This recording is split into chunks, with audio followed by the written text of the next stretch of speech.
nasip etsin ama inşallah ihtiyaçlar olmasın. Umut Kervanı'nı biliyorsunuz, çok anlatmama gerek yok. Zaten her birimiz daha şükür peyderpey her sene diğer seneden daha iyi bir konu olacak inşallah. İstanbul var, Adana var. Kadar dağıttık ama yok zaten dijital ortamda birçok STK'nın da böyle bir birimi yoktu. Şu anda neredeyse depremden bu yana sivil toplum kuruluşlarının birçoğu belli başlı sivil toplum kuruluşlarının tamamı bu birimi kuruyor. Dolayısıyla bu birim gerçekten çok önemli. Şimdi şöyle düşünelim. Bunlar çok kıymetli şeyler. Yani ikisini birbiriyle kıyas edemezsiniz. Dolayısıyla afet yönetimi, arama kurtarma birimi, bunların hemen hemen hepsi yaptığımız işte koli yardımları, şunlar bunlar yapacağız. Diğer illerde de böyle. Anlatabildik mi abi? Yetkisi yok, eğitimi de yok. Biliyoruz yani. Şimdi arkadaşlar kısaca üzerinizdeki mahcup etmesin. Çünkü AFAD'daki elemanlar sizi görecek.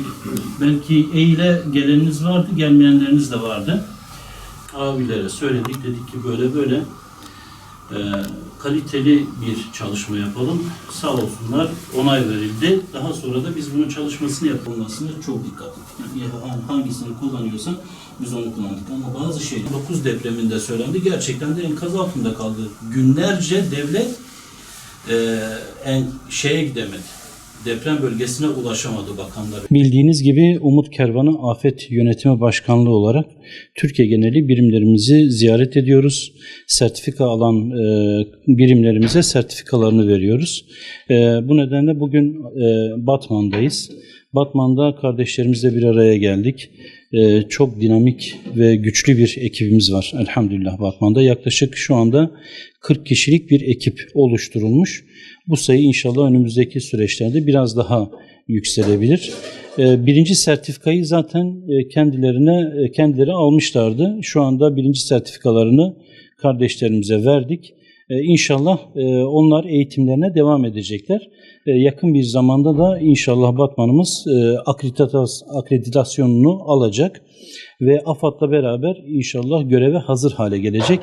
Rabbim Batman'ı her türlü afetten muhafaza eylesin. Fakat olası bir afette Batman'da kardeşlerimiz halkımıza hizmete hazır bir halde olacaklar inşallah.